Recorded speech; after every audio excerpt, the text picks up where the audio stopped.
with the change in dynamics of funeral homes, and you've got acquisitions, you've got mergers, you've got all the landscape of death care has changed tremendously over the last 20 years, just as a lot of other things have done that. I think if you're a funeral home owner and you're having struggles in one particular area, whether it being dealing with cremation families and making sure that you're doing everything you need to do with them, or whether it's trying to increase the profitability of your funeral home, I think what funeral home owners need to do is they need to look at resources and educate themselves on what's available out there to be able to do that. And now this is nothing that you and I've talked about before, but your product, we use that at the funeral home now I'm affiliated with. Parting Pro has been a great resource for us in helping a lot of families that are transient, that don't live in our town, that we can send information to them in a very professional format and being able to do that. And then I figured out a way to use Parting Pro as well as a pre-need lead source. When people put information in there and they give us any bit of information, it's a great opportunity to contact somebody and get them to be your customer, your future customer. And so, just using your product, there's so many other things out there now that are really helping funeral directors for relatively low cost that help them address these challenges that they're facing on a daily basis. And so, I think the main thing is take a really honest look at your business and see, where am I struggling? Where are things not the same? Where are things going? What's my competitor doing that maybe I'm not doing? And really have an honest look at your business. I think a lot of times funeral directors sometimes don't want to answer those hard questions. I think they don't want to look at where their business is and where it needs to be going. And so I think honesty in your business and being proactive and looking at ways to address those things that have changed that are maybe causing you a little bit of heartburn are ways to do that. And then from the vendor standpoint, that's a relationship, understanding that customer. One of the things that I found out early on in dealing with funeral families is that, there's basically 4 parts to the arrangement, in my opinion. The arrangement is basically collecting information or vital statistics that you'll need for the death certificate, talking about any type of service or ceremony. The third thing is talking about any type of merchandise and stuff that's going to be used to facilitate that. And then, of course, everything else is logistics that go into, cemetery, military arrangements, all those type of things. And so I think that by default, most funeral homeowners will sit down and take the information for the vital statistics because it's the easiest avenue of least resistance and being able to do that. When I believe strongly, that's the worst thing you can do to begin with a family. If all you're there is to collect statistics, then it becomes a process instead of a relationship.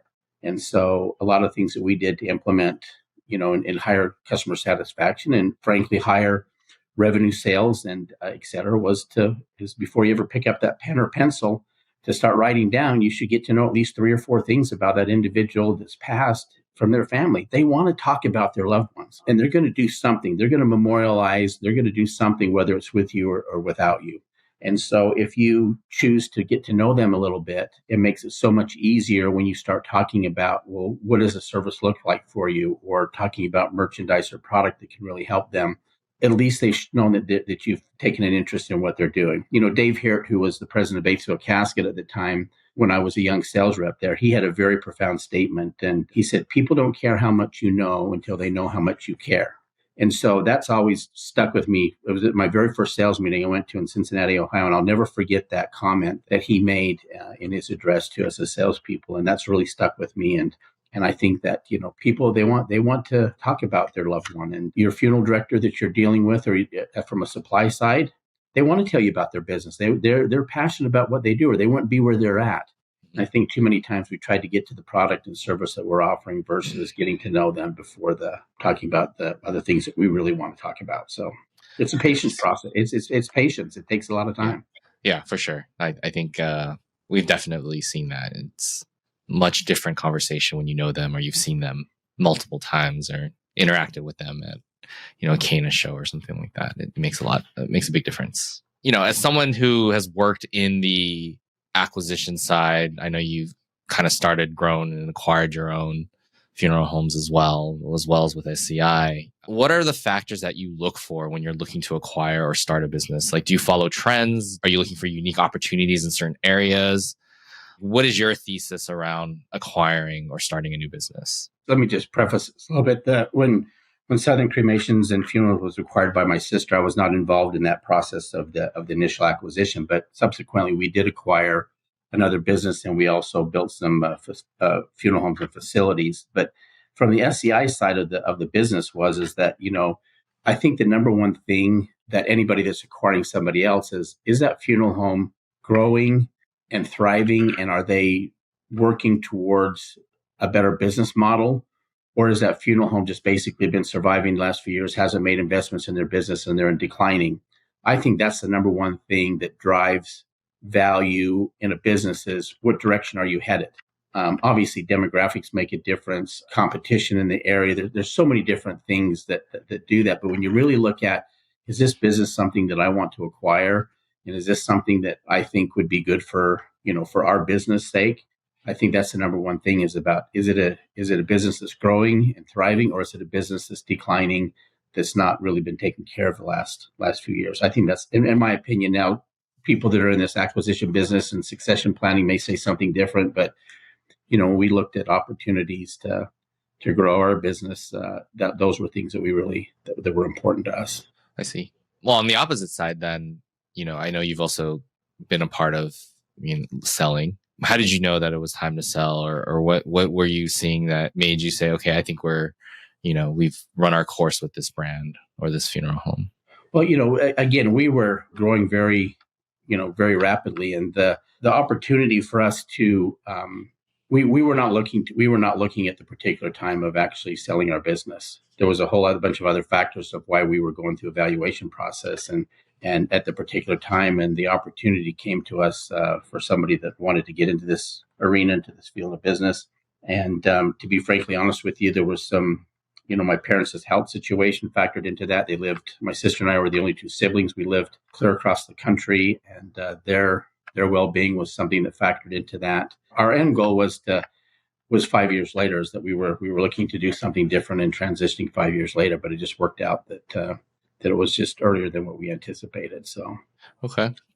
As someone who's tapped in, I would say you're probably one of the most tapped into the pulse of death care right now. Even with just Cana's stats report they do every year, and being president, seeing both the vendors and owning and working with funeral homes.